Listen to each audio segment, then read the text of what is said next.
नमस्कार। हम सभी अपनी जिंदगी में कभी न कभी रुकावटों का, मुश्किलों का सामना करते ही हैं और हमेशा यही सोचते हैं कि भई इनसे पार पाने का कोई रास्ता मिले। बिल्कुल। आज हम एक ऐसे ही बेहद खास और शुभ दिन की गहराइयों में उतरेंगे जो सीधे तौर पर इन्हीं बाधाओं पर विजय पाने से जुड़ा है, विघ्नराज संकष्टी चतुर्थी। जी। ये पूरी चर्चा हमें मिले विभिन्न स्रोतों पर आधारित है और हमारा मकसद है इस दिन के पीछे छिपे महत्व, इसकी पूजा विधि, कथाओं और इसकी गहरे आध्यात्मिक संदेशों को समझना। बिल्कुल। अक्सर हम भगवान गणेश को विघ्नहर्ता कहते हैं ना, हाँ जिसका मतलब है बाधाओं को हरने वाले। हाँ लेकिन विघ्नराज संकष्टी चतुर्थी इसलिए और भी ज्यादा महत्वपूर्ण हो जाती है क्योंकि इस दिन, जैसा नाम से ही मतलब जाहिर है, गणेश जी के विघ्नराज स्वरूप की उपासना पे जोर दिया जाता है। अच्छा, विघ्नराज। हाँ, विघ्नराज यानी वो जो सिर्फ विघ्नों को हरते नहीं बल्कि उन पर राज करते हैं, उनके नियंत्रक हैं।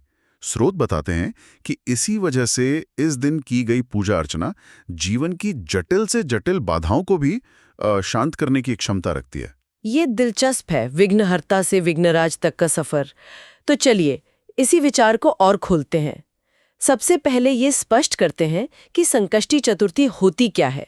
जो जानकारी हमारे पास है उसके मुताबिक ये हर महीने के कृष्ण पक्ष मतलब चांद के घटते हुए पखवाड़े की चतुर्थी तिथि को मनाई जाती है। एकदम सही। ये दिन पूरी तरह भगवान गणेश को समर्पित है और इसका मूल उद्देश्य जीवन में सुख, शांति, समृद्धि लाना और निश्चित रूप से विघ्नों का नाश करना है। एकदम सही कहा आपने। और जैसा मैंने शुरू में कहा, कृष्ण पक्ष की हर चतुर्थी संकष्टी कहलाती है। लेकिन जब ये विशेष योगों के साथ आती है या शास्त्रों में इसका विशेष महत्व का वर्णन होता है तो उसका महात्म्य वो बढ़ जाता है। अच्छा, विघ्नराज संकष्टी चतुर्थी इसी श्रेणी में आती है। शास्त्रों में एक सीधा उल्लेख मिलता है, चतुर्थ्याम व्रतम कुर्यात विघ्नराज प्रसादकम। हाँ। विघ्नराज प्रसादकम। हाँ, इसका सीधा अर्थ है कि चतुर्थी तिथि को किया गया व्रत विघ्नराज गणपति को शीघ्र प्रसन्न करने वाला होता है। ये सिर्फ विघ्न हटाने की प्रार्थना नहीं बल्कि विघ्नों के स्वामी को ही प्रसन्न करने का अनुष्ठान है। हाँ, और गणेश जी के कई प्रचलित नाम भी तो हैं, जैसे विघ्नहर्ता, मंगलकर्ता, प्रथम पूज्य। ये सब उनके इसी स्वरूप की ओर इशारा करते हैं, है ना? बिल्कुल। विघ्नहर्ता यानी मुश्किलों को दूर करने वाले, मंगलकर्ता यानी सब कुछ शुभ करने वाले, और प्रथम पूज्य मतलब हर शुभ काम की शुरुआत में जिनकी पूजा सबसे पहले होती है। जी हाँ, ये सभी नाम उनके इसी सर्वव्यापी महत्व को स्थापित करते हैं। और ये जो विघ्नराज स्वरूप है, इसे आप उनकी विघ्ननाशक शक्ति का परम या कहें तो सबसे केंद्रित रूप समझ सकते हैं। अच्छा। कुछ स्रोतों में गणेश जी के 14 प्रमुख रूपों का वर्णन भी मिलता है। वक्रतुंड, एकदंत, कृष्ण पिंगाक्ष, गजवक्त, लंबोदर, विकट, विघ्न राजेंद्र, धूम्रवर्ण, भालचंद्र, विनायक, गणपति, गजमुख और शूर्पकर्ण। इतने सारे रूप। हाँ, हालांकि हर रूप का अपना महत्व है। विघ्नराज स्वरूप को विशेष रूप से सभी प्रकार के ज्ञात और अज्ञात विघ्नों पर पूर्ण नियंत्रण स्थापित करने वाला माना गया है। इसलिए इस चतुर्थी पर इनकी उपासना को इतना शक्तिशाली कहा गया है। समझ गई। तो अब बात करते हैं इस व्रत के पालन की विधि पर। स्रोतों से मिली जानकारी के अनुसार ये व्रत सूर्योदय से शुरू होता है और रात में चंद्रमा के दर्शन करने के बाद ही समाप्त होता है ना? जी हाँ। इस दौरान व्रती या तो पूरी तरह निर्जल उपवास रखते हैं या फिर फलाहार मतलब फल और दूध वगैरह लेते हैं। जी हाँ, और दिन भर के संयम के बाद शाम की पूजा का विशेष विधान और महत्व है। इसमें कुछ सामग्री ऐसी हैं जिनका प्रयोग आवश्यक माना गया है और हर एक का अपना गहरा प्रतीकवाद है। जैसे दूर्वाघास, जो गणेश जी को अत्यंत प्रिय है। ये न सिर्फ दीर्घायु का प्रतीक है बल्कि इसकी जड़ें जमीन में गहराई तक फैलती हैं, जो स्थिरता और मजबूती को दर्शाती हैं। अच्छा। फिर आते हैं मोदक, जो गणेश जी का प्रिय भोग है और जिसे आनंद, मिठास और ज्ञान का प्रतीक माना जाता है। और लाल फूल, सिंदूर और दीपक का क्या महत्व बताया गया है? इनका क्या मतलब है? हाँ, लाल फूल जैसे गुड़हल, वो ऊर्जा, उत्साह और मंगल का प्रतीक है। सिंदूर सौभाग्य और पवित्रता का चिन्ह है। जी। और घी का दीपक ये ज्ञान के प्रकाश का प्रतीक है। जो अज्ञान रूपी अंधकार को दूर करता है। पूजा के दौरान इन सभी सामग्रियों को अर्पित करते हुए विशेष मंत्रों का जाप किया जाता है। मंत्र जाप और पाठ की बात आई है, तो क्या स्रोतों में किसी विशेष पाठ या मंत्र का उल्लेख है जिसे इस दिन करना चाहिए? कोई खास चीज? हाँ बिल्कुल, गणपति अथर्वशीर्ष का पाठ इस दिन अत्यंत शुभ और फलदायी माना जाता है। ये एक प्राचीन और शक्तिशाली स्तोत्र है जिसे उपनिषदों के समकक्ष माने जाता है, और इसमें गणेश जी के ब्रह्म स्वरूप का वर्णन है। अच्छा। इसके अलावा गणेश जी का मूल मंत्र ओम गंग गणपतये नमः का जाप तो है ही, जिसे अपनी श्रद्धा और क्षमता अनुसार करना चाहिए। पूजा के समय, जैसा मैंने पहले कहा, गणेश जी के विभिन्न रूपों का ध्यान करते हुए मन को विशेष रूप से विघ्नराज स्वरूप पर केंद्रित करने की सलाह दी जाती है।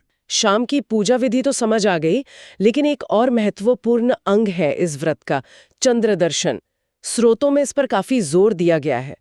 पूजा के बाद चंद्रमा को देखना और उन्हें अर्घ्य देना अनिवार्य क्यों माना जाता है? इसका क्या कारण है? हाँ, चंद्र दर्शन इस व्रत की पूर्णता के लिए बहुत आवश्यक है।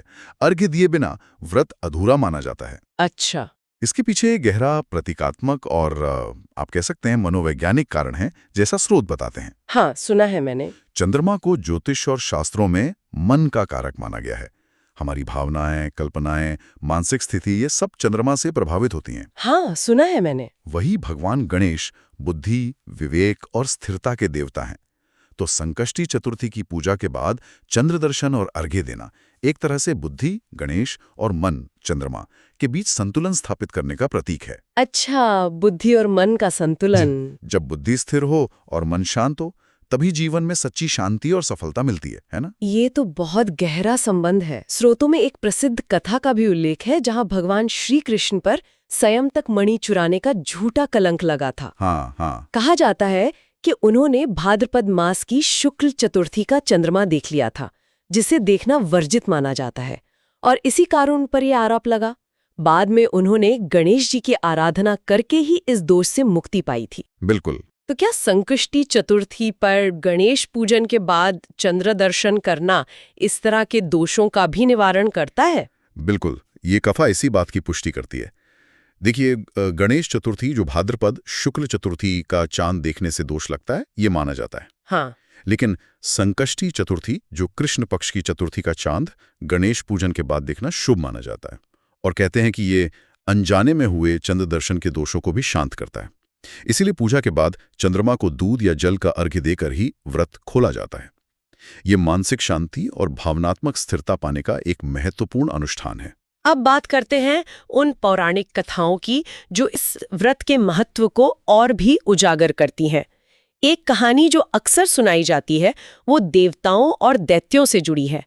कहते हैं एक समय ऐसा था जब देवता हो या दैत्य, सभी अपने कार्यों में लगातार आ रही बाधाओं से बहुत परेशान थे। कोई भी यज्ञ, अनुष्ठान या महत्वपूर्ण कार्य सफल नहीं हो पा रहा था। तब वे सब मिलकर सृष्टि के रचयिता ब्रह्मा जी के पास गए। हाँ, और ब्रह्मा जी ने उनकी समस्या सुनकर उन्हें बताया कि भाई, इन सभी विघ्नों का मूल कारण ये है कि उन्होंने कार्य आरंभ करने से पहले विघ्न विनाशक गणेश जी की पूजा नहीं की। अच्छा, ये बात थी। जी, ब्रह्मा जी ने ही उन्हें गणेश जी को प्रसन्न करने के लिए संकष्टी चतुर्थी व्रत रखने का उपाय सुझाया। देवताओं ने पूरी श्रद्धा से ये व्रत किया, जिसके फलस्वरूप भगवान गणेश विघ्नराज रूप में प्रकट हुए और उन्होंने सभी के कार्यों में आ रही बाधाओं को दूर करने का वचन दिया। एक और कथा का जिक्र मिलता है देवासुर संग्राम के समय का, जब देवता लगातार असुरों से हार रहे थे, क्योंकि असुर देवताओं के हर यज्ञ और शुभ कार्य में विघ्न डालकर उनकी शक्ति कम कर रहे थे। सही कहा। तब देवर्षि नारद ने देवताओं को इसी विघ्नराज संकष्टी चतुर्थी व्रत का अनुष्ठान करने की सलाह दी। सही कहा। और जब देवताओं ने एकजुट होकर पूरी निष्ठा से यह व्रत किया, तो विघ्नराज गणेश जी अत्यंत प्रसन्न हुए। उन्होंने न केवल असुरों द्वारा उत्पन्न किए जाने विघ्नों का तत्काल नाश किया, बल्कि देवताओं को ऐसा वरदान भी दिया जिससे वे असुरों पर विजय प्राप्त कर सके। अच्छा। तो इन कथाओं से यह स्थापित होता है कि यह व्रत केवल व्यक्तिगत बल्कि सामूहिक संकटों और बड़ी विपदाओं से उभरने में भी सहायक है। शायद इसीलिए इसे संकष्ट हरिणी चतुर्थी भी कहा जाता है, मतलब हर तरह के संकट को हरने वाली चतुर्थी। जी बिल्कुल, संकष्ट यानी संकट और हरिणी यानी हरने वाली। स्रोत इस बात पर जोर देते हैं कि ये व्रत सिर्फ बाहरी या भौतिक संकटों तक ही सीमित नहीं है। चाहे वो आर्थिक तंगी हो, स्वास्थ्य संबंधी परेशानियां हो, मानसिक अशांति हो, पारिवारिक क्लेश हो या किसी काम में बार बार रुकावट आ रही हो, ये व्रत इन सभी प्रकार के संकटों से मुक्ति दिलाने वाला माना जाता है। लोक कथाओं में भी इसके प्रभाव के कई उदाहरण दिए गए हैं जो इसे आम लोगों से जोड़ते हैं। जैसे एक गरीब ब्राह्मण स्त्री की कहानी काफी प्रचलित है, जिसके जीवन में गरीबी और बीमारियों ने डेरा डाल रखा था। हाँ, वो कथा मैंने भी सुनी है। किसी संत के मार्गदर्शन पर उसने पूरी श्रद्धा से संकष्टी चतुर्थी का व्रत रखना शुरू किया और कहते हैं कि धीरे धीरे उसका स्वास्थ्य सुधरा, घर में अन्न धन की बरकत होने लगी और जीवन में खुशहाली लौट आई। इसी तरह एक व्यापारी की भी कथा मिलती है, जिससे अपने कारोबार में लगातार घाटा हो रहा था और वो बिल्कुल निराश हो चुका था। जी। उसने भी किसी की सलाह मानकर पूरी निष्ठा से ये व्रत किया और गणेश जी की कृपा से न केवल उसका व्यापार फिर से चल पड़ा, बल्कि उसे पहले से भी अधिक सफलता मिली। इन लोक कथाओं का असली संदेश ये है कि सच्ची श्रद्धा और निष्ठा से किया गया यह व्रत व्यक्ति के व्यावहारिक जीवन में भी सकारात्मक परिवर्तन लाने की शक्ति रखता है। सही। ये केवल एक धार्मिक कर्मकांड नहीं, बल्कि जीवन को बेहतर बनाने का एक आध्यात्मिक उपाय है। और जैसा कि स्रोतों से पता चलता है, ये व्रत किसी एक क्षेत्र या समुदाय तक ही सीमित नहीं है। इसका पालन पूरे भारत में अलग अलग रूपों में होता है और यहाँ तक कि विदेशों में बसे भारतीय समुदाय भी इसे पूरी श्रद्धा से मनाते हैं। महाराष्ट्र में तो इसका विशेष महत्व है ना, जहाँ गणेशोत्सव बड़े पैमाने पर होता है और संकष्टी चतुर्थी पर भी भव्य सामूहिक पूजन और आरती होती है। हाँ, महाराष्ट्र में इसका स्वरूप काफी सामुदायिक है। वहीं उत्तर भारत में खासकर महिलाएं इसे अक्सर परिवार की सुख शांति, बच्चों की उन्नति और पति की लंबी उम्र के लिए रखती हैं। अच्छा। दक्षिण भारत में भी इसका प्रचलन है और वहां कई जगहों पर इस दिन विशेष गणेश होम या हवन का आयोजन करने की भी परंपरा है, जैसा कि कुछ स्रोत बताते हैं। इसका स्वरूप भले ही अलग हो, मूल भावना विघ्ननाश और मंगल कामना की ही रहती है। इतनी व्यापकता है इस व्रत की, लेकिन क्या व्रत रखने वालों के लिए कुछ खास नियम भी बताए गए हैं जिनका पालन करना जरूरी है? मतलब कुछ डूज एंड डोंट्स? निश्चित रूप से। किसी भी व्रत की सफलता के लिए केवल उपवास ही काफी नहीं होता, आचरण की शुद्धता भी उतनी ही महत्वपूर्ण है ना? हाँ बिल्कुल। स्रोत बताते हैं कि व्रती को इस दिन मन, वचन और कर्म से संयम बरतना चाहिए। सच बोलना, किसी पर गुस्सा ना करना, मन में लोभ या ईर्ष्या जैसे नकारात्मक भाव ना लाना, ब्रह्मचर्य का पालन करना, ये सब व्रत के अंग हैं। जी। और सबसे महत्वपूर्ण है भगवान गणेश के प्रति अटूट श्रद्धा और विश्वास। वो तो खैर है ही। श्रद्धा और संयम के अलावा क्या दान पुण्य का भी कोई महत्व बताया गया है इस दिन? हाँ बिल्कुल।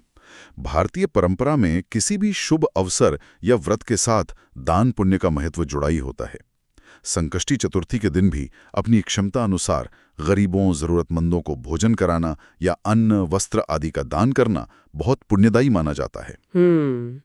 यह दूसरों के प्रति हमारी संवेदना और सेवा भाव को दर्शाता है, जो कि गणेश जी की गणपति यानी गणों के स्वामी वाली भावना के अनुरूप है। आपने गणपति का जिक्र किया, ये भी एक महत्वपूर्ण पहलू है। गणेश जी केवल व्यक्तिगत विघ्नहर्ता नहीं, बल्कि गणों के पति यानी समूह या समुदाय के देवता भी हैं। तो क्या इस व्रत का कोई सामाजिक महत्व भी है? बिल्कुल है। जब लोग सामूहिक रूप से पूजा करते हैं, जैसे महाराष्ट्र में होता है, तो ये सामाजिक एकता और सामूहिकता की भावना को मजबूत करता है। इसके अलावा इस व्रत का एक गहरा आंतरिक महत्व भी है, जिस पर स्रोत विशेष रूप से प्रकाश डालते हैं। अच्छा। ये व्रत केवल बाहरी बाधाओं जैसे पैसे की कमी या बीमारी को ही दूर नहीं करता, बल्कि हमारे अंदरूनी विघ्नों को भी नष्ट करने में सहायक है। अंदरूनी विघ्न? जैसे कि क्या मतलब? जैसे आलस्य या टालमटोल करने की आदत, मन में बार बार उठने वाला शक या आत्मविश्वास की कमी, नकारात्मक सोच, बेवजह का डर, ये सब भी तो हमारे जीवन की तरक्की में बाधा डालते हैं ना? हाँ, ये बात तो है। स्रोत बताते हैं कि विघ्नराज, संकष्टी चतुर्थी का व्रत और गणेश जी का ध्यान हमें इन आंतरिक शत्रुओं पर विजय पाने की मानसिक शक्ति और आत्मबल प्रदान करता है। ये एक तरह से आत्मविश्लेषण, आत्मशुद्धि और आत्मविकास का भी शक्तिशाली साधन बन जाता है। ये तो बहुत ही महत्वपूर्ण बात है। लेकिन क्या ये व्रत सभी के लिए सुलभ है? मान लीजिए कोई व्यक्ति बीमार है, या बहुत बुजुर्ग है और पूरे दिन का उपवास नहीं रख सकता, तो क्या वो इस व्रत का पालन नहीं कर सकता? ये सवाल आता है मन में। नहीं, ऐसी बात नहीं है। स्रोतों में ये बात बहुत स्पष्ट रूप से कही गई है कि ये व्रत मुख्य रूप से श्रद्धा और भक्ति का है, केवल शारीरिक तपस्या का नहीं। अच्छा। यदि कोई व्यक्ति स्वास्थ्य कारणों से या बुढ़ापे के कारण निर्जल या फलाहारी उपवास रखने में असमर्थ है, तो वो केवल भगवान गणेश का सच्चे मन से स्मरण, उनकी कथा का श्रवण या पाठ और यथासंभव पूजन करके भी इस व्रत का पुण्य फल प्राप्त कर सकता है। तो मतलब भाव मुख्य है। बिल्कुल, भगवान भाव के भूखे हैं, दिखावे के नहीं। इसीलिए इसे सर्व कामदायक व्रत कहा गया है, यानी सच्ची श्रद्धा से करने पर ये सभी प्रकार की मनोकामनाओं की पूर्ति में सहायक होता है, चाहे कामना भौतिक हो या आध्यात्मिक। तो आज की इस विस्तृत चर्चा का सार निकालें तो हम कह सकते हैं कि इन स्रोतों के आधार पर विघ्नराज संकष्टी चतुर्थी केवल एक पारंपरिक व्रत या पूजा विधि ही नहीं है। यह जीवन में आने वाली बाहरी और आंतरिक बाधाओं पर विजय प्राप्त करने, आत्मशुद्धि करने, मानसिक और भावनात्मक संतुलन साधने और अपनी संकल्प शक्ति को मजबूत करने का एक गहरा आध्यात्मिक अभ्यास है। बिल्कुल सही। इसमें गणेश जी के शक्तिशाली विघ्नराज स्वरूप की आराधना, चंद्रमा के साथ मन बुद्धि का संतुलन, व्रत कथाओं से मिलने वाली प्रेरणा और सबसे बढ़कर अटूट श्रद्धा का विशेष योगदान है। निश्चित रूप से। अगर हम इसके मूल संदेश को देखें तो वह सार्वभौमिक और कालातीत है। जीवन में चुनौतियां और कठिनाइयां तो खैर हिस्सा हैं ही, लेकिन सच्ची निष्ठा, धैर्य, विवेकपूर्ण कर्म और अपने भीतर की शक्ति पर विश्वास रखकर उन पर विजय पाई जा सकती है।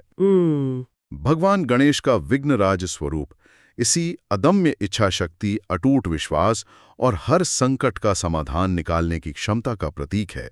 यह हमें याद दिलाता है कि समाधान हमेशा संभव है, बस हमें सही दिशा में प्रयास करने की जरूरत है। वाकई एक बहुत ही सशक्त और सकारात्मक संदेश। और इसी विचार को आगे बढ़ाते हुए आज के श्रोताओं के लिए हम स्रोतों में दिए गए विवरणों के आधार पर एक विचारणीय प्रश्न छोड़ जाते हैं। क्या ऐसा हो सकता है कि जीवन में जिन्हें हम अक्सर विघ्न, बाधा या समस्या कहकर कोसते हैं, वे असल में हमें अपनी छिपी हुई आंतरिक शक्तियों को पहचानने, उन्हें जगाने और खुद को विकसित करने का एक अवसर प्रदान करती हों? क्या मुश्किलें हमें केवल तोड़ती हैं या वे हमें अधिक मजबूत, अधिक सचेत और अधिक विवेकशील बनाने का माध्यम भी बन सकती हैं? इस पर सोचिएगा जरूर।